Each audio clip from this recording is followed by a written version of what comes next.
Kain tayo guys. Aking dinner.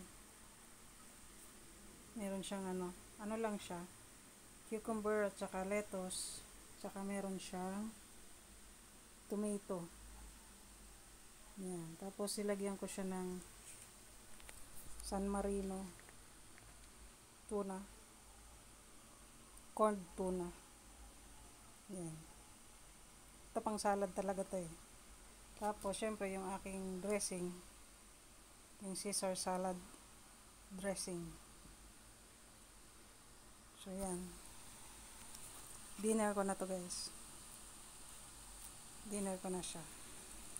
Kailangan pag nilagay nyo yung dressing, kainin nyo na kaagad kasi magtutubig. Hindi na masarap pag ganito. So, kain tayo guys. Kain na muna ako.